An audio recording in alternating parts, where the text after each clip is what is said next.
ശാന്തി. വ്യക്തിത്വത്തിൻ്റെ പ്രഭാവം അതൊന്ന് വളരെ വലുത് തന്നെയാണ്.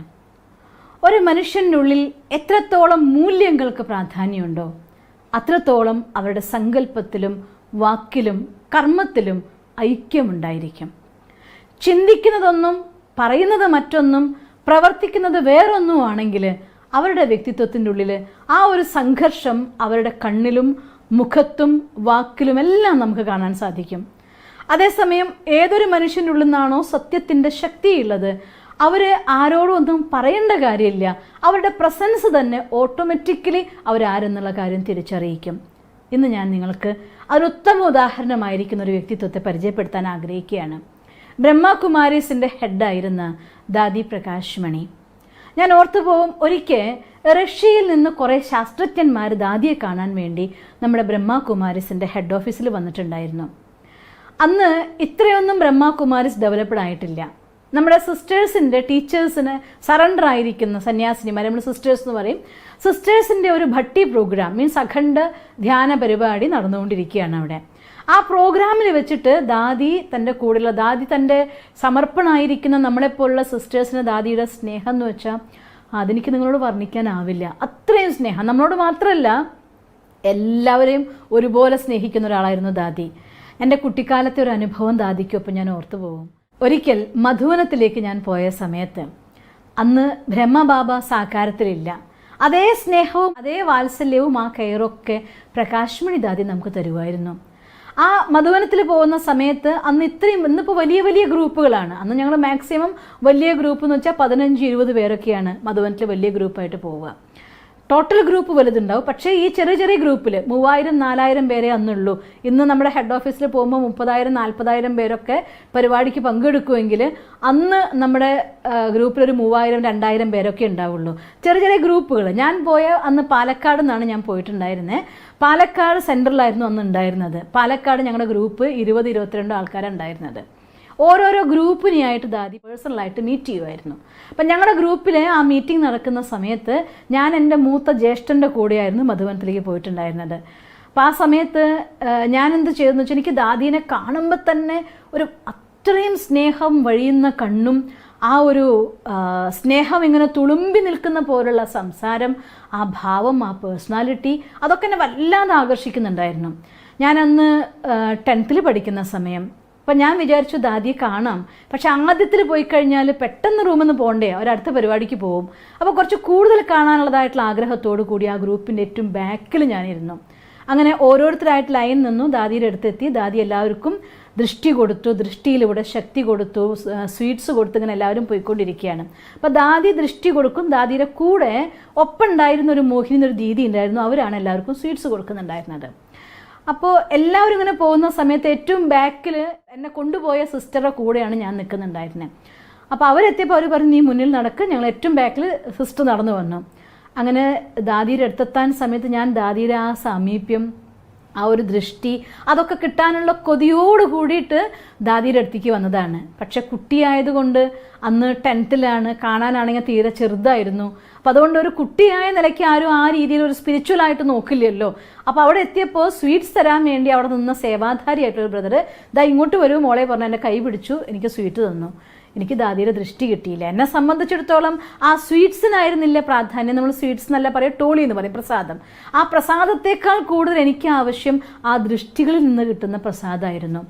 അത് കിട്ടാതെ വന്നപ്പോൾ എനിക്ക് ഭയങ്കര സങ്കടമായി. അപ്പോൾ ആ ഹാളിൽ നിന്ന് പുറത്തേക്ക് ഡോറിൻ്റെ പുറത്ത് കിടന്ന ചെറിയ വരാന്ത, അതിൽ നിന്നാണ് ഇറങ്ങിപ്പോകേണ്ടത്.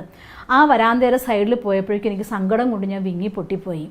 അപ്പോഴത്തേക്ക് ഞങ്ങളുടെ ഗ്രൂപ്പിൽ എൻ്റെ സിസ്റ്ററും കൂടെ മീറ്റ് ചെയ്ത് ദാദി പുറത്തേക്ക് വരികയാണ്. പുറമേ ഒരു അത്യാവശ്യമായിരിക്കുന്ന വലിയ ആളുടെ ഒരു മീറ്റിങ്ങിന് ദാദി പോവുക. പക്ഷേ പോകുമ്പോഴത്തേക്കും എൻ്റെ കണ്ണ് നിറഞ്ഞു ഒഴുകണ കണ്ടപ്പോൾ ഒരു സേവാധാരിയായിട്ടുള്ള ഭായി ഓടി വന്ന് ചോദിച്ചു, എന്ത് പറ്റി മോളെ, എന്ത് പറ്റി, എന്തിനാ കരയുന്നതെന്ന്. എനിക്ക് അത്ര നന്നായിട്ടൊന്നും ഹിന്ദി അറിഞ്ഞുകൂടാ, എന്നാൽ എനിക്കറിയുന്ന ആ ഒരു ടൂട്ടി ഫൂട്ടി ഭാഷയിൽ ഞാൻ പറഞ്ഞു, ദാദിക്ക് ദൃഷ്ടി നയിമില്ലേ, ദാദിക്ക് ദൃഷ്ടി നയിമില്ലേ എന്ന്. ദാദിയുടെ ദൃഷ്ടി കിട്ടിയില്ല എന്ന്. അപ്പോഴത്തേക്കും ദാദി നടന്ന് വരുന്നുണ്ടായി. ഇത് കേട്ടപ്പോൾ ദാദിയുടെ ദൃഷ്ടി കിട്ടിയില്ല പറഞ്ഞിട്ട് കരയേ എന്ന് പറഞ്ഞിട്ട് എന്നെ അങ്ങ് ചേർത്ത് പിടിച്ചു. ഞാൻ ഇപ്പോഴും ആ സുഖം അനുഭവിക്കുന്നുണ്ട്.